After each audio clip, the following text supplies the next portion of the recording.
loafers he had bought 2 weeks ago. He was inhaling the scent of the leather with a look of pure, unadulterated joy. "I'm enjoying the smell while it's still more leather than foot," Jeff explained as Audrey walked into the room. "You want a whiff?" Audrey didn't look like she wanted a whiff of anything. She looked like she had been dragged through a hedge backwards and then told she had to do a triathlon. "I've been married to you for 12 years, Jeff," she said flatly. "My sense of smell is shut down. It's a survival mechanism." "What's with the attitude?" Jeff asked, reluctantly putting the shoes down. "It's not attitude, it's exhaustion. I almost dozed off in the middle of a meeting today. My boss asked for my opinion on the quarterly projections, and I told him I wanted a grilled cheese sandwich." Jeff chuckled. "See? I told you your job was boring." "It's not boring. I'm exhausted because of your snoring, Jeff. It's getting worse. It's not a rumble anymore. It's a roar. It has sub-bass. I can feel it in my teeth." Jeff sighed. "Look, I'll wear the nose strips again. I'll look like a white Jerry Rice. Jerry White Rice." "Those don't work," Audrey said, her voice rising. "A guy at work cured his snoring with a simple surgery. They fixed the nose. They trimmed the uvula."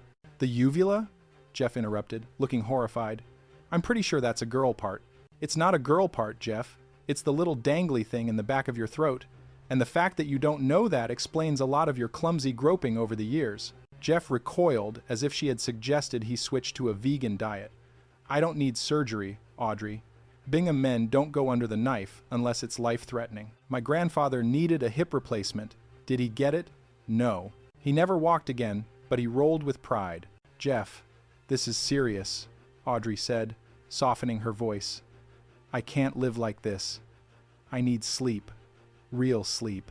Not the 3 hours of interrupted terror kind of sleep." Jeff looked at her, really looked at her. He saw the dark circles under her eyes, the way her shoulders slumped. He loved her more than he loved his loafers, even more than he loved a well-cooked steak. But the thought of a hospital, of anesthesia, of someone trimming his parts, it sent a cold shiver down his spine. "All right, look," Jeff said, his voice unusually quiet. "Don't take this the wrong way. How about tonight? I sleep in the guest room?" Audrey paused. It felt like a defeat, a crack in the foundation of their marriage. But it also felt like a cool glass of water in a desert. Done. "Beautiful," Jeff said, trying to sound enthusiastic. "I'll smell my shoes in peace, and you'll get your dreamless slumber. It's a win-win." But as Audrey walked away toward their bedroom, Jeff sat alone in the living room. The silence was suddenly very loud. Chapter 5. Club Jeff. The guest room had been rebranded. In Jeff's mind, it was no longer the place where they stored half-broken luggage and coats they didn't wear. It was now Club Jeff. He had moved in a mini-fridge. He had his Tune, his portable music player. He had a stack of Steven Seagal movies that Audrey refused to watch because she claimed the man could not act, a statement Jeff found offensive to the genre of skinny man hits people and fat man hits people. "Good morning," Audrey said the next day, appearing in the doorway of the guest room. She looked radiant. Her skin was glowing, her eyes were bright, and she was wearing a workout outfit that made Jeff's heart skip a beat. "Wow," Jeff said, squinting against the sunlight. "You look rested. It's disgusting." "I feel amazing," Audrey chirped. "I went to the gym. I had a kale smoothie. I feel like I could conquer a small nation." "What's on your face?" Jeff touched his cheek. "It's a cheese doodle. I had a good night, too. I had a Steven Seagal marathon. The man is a poet of violence, Audrey. Did you get any sleep?" "I think so," Jeff said. "I dozed off during a movie where Seagal was skinny, and I woke up during one where he was fat. The transition was jarring, but the action remained consistent." "Well, I'm off to my presentation," Audrey said, leaning over to give him a quick peck on the forehead. "Wish me luck." "You don't need luck. You're a rock-solid gal with top-notch ideas," Jeff said, quoting a line from a movie he'd seen at 3 a.m. As she left, Jeff leaned back against the headboard. Club Jeff was great. He could eat in bed. He could watch what he wanted. He didn't have to worry about being poked or prodded. But as the afternoon faded into evening, the novelty began to wear off. The bed felt too small. The air felt too still. He found himself wandering into the kitchen, looking for an excuse to see her. "Hey," he said, finding Audrey pouring a glass of wine. "I'm starving. Let's go to the diner." Audrey hesitated. "The diner? Or we could stay home and I could cook." "Cook? You made popcorn last night. That's not a meal, that's a snack for a bird." "I just don't want to go to the diner today, Jeff," Audrey said, her tone shifting. "I saw Adam and Jen there earlier, and, well, there's a situation." "A situation? Does it involve Russell? Because if so, I want to see the fallout." Audrey sighed and explained the Amy situation, how Adam had accidentally led her on and how Russell was trying to capitalize on it. "That's hilarious," Jeff said, his face lighting up. "Adam is such a dimpled idiot, we have to go. I want to see him try to introduce Jen to the waitress." "Jeff, no. It's awkward." "Awkward is my favorite flavor of dinner," Jeff said, grabbing his keys. "Come on, I'll buy you a piece of pie. Not the cherry kind. Apparently that's slutty, according to Russell." Audrey couldn't help but laugh. Jeff was a child, but he was her child. "Fine, but if there's a scene, I'm pretending I don't know you." "Deal. I'll wear a fake mustache. I've got one in the guest room from a Halloween party in 2004. Chapter 6. The Diner Confrontation.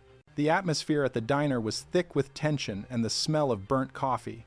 Adam and Jennifer were seated in a booth, looking like they were waiting for a court verdict. Russell was hovering nearby, looking like a vulture in a bespoke suit. "There she is," Russell whispered as Amy approached the booth, the girl whose heart Adam broke with his deceptive dimples. Amy arrived, her smile a bit more guarded than before. "Hi guys, what can I get you?" Adam cleared his throat, his hand nervously tapping the table. "Hi, Amy. This is my fiancée, Jennifer." Amy blinked. The smile dropped for a fraction of a second before being replaced by a professional mask. "Oh, I didn't know you were engaged." "Oh, well," Russell chimed in, leaning over the back of the booth. "How could you, if you're not psychic? Or if Adam didn't, mention it while he was working you like a rodeo clown." "It's very nice to meet you," Jennifer said, her voice smooth and diplomatic, though she gave Adam a look that suggested he'd be sleeping on the couch for a different reason tonight. "You too," Amy said. "Why don't you guys take a minute with the menu, and I'll be right back." As she walked away, Adam let out a breath he seemed to have been holding since yesterday. "See? Everything's fine. She knows. The world didn't end." "Fine," Russell scoffed. "She's devastated. Look at the way she's holding that coffee pot. That's the grip of a woman who's lost her faith in dimples." "She's just doing her job, Russell," Jen said. A moment later, Amy returned with a slice of key lime pie. She placed it in front of Adam, but her eyes lingered on him for a second too long. "Again?" she asked. "The key lime?" "It's my favorite," Adam said. "Why don't you try something new?" Amy suggested, her voice dropping an octave. "I'll give you anything you want. Extra whipped cream is on me." Adam froze. He looked at the pie. He looked at Jen. He looked at Amy. No, I'm happy with the key lime. You sure I can't tempt you with something new?" Amy leaned in closer. "The key lime will never find out." "But I'll know," Adam squeaked. Amy shrugged and walked away, leaving a silence at the table that was heavy enough to sink a ship. "Wow," Russell said, genuinely impressed. "That was cold. I think I'm in love with her." "I told you," Jen said to Adam, her voice low. "You gave her the wrong idea." "I didn't do anything," Adam protested. Across the diner, Jeff and Audrey were watching the whole thing unfold from a safe distance. Jeff was eating a mozzarella stick with a look of pure contentment. "This is better than Steven Seagal," Jeff whispered. "Look at Adam's face. He looks like he's trying to solve a math problem in his head while being chased by a bear." "It's mean, Jeff," Audrey said, though she was smiling. "It's not mean. It's life. It's messy. It's confusing." Jeff took another bite. "And it's why I'm never leaving you, Audrey, because I don't have the energy to explain my snoring to a new woman." Audrey reached across the table and squeezed his hand. "Is that the most romantic thing you can say? I could mention the loafers again? I'll stick with the snoring." Chapter 7. The Fear of the Fade. Despite the humor of the diner, the issue of the guest room remained. For Jeff, it had become a point of pride. For Audrey, it was a practical necessity. But for their marriage, it was a growing distance. A few nights later, Jeff was in Club Jeff, surrounded by his snacks and his movies. He heard a knock on the door. "Come in," he called out, expecting Audrey to be coming in to complain about the smell. But it was Adam. He looked disheveled.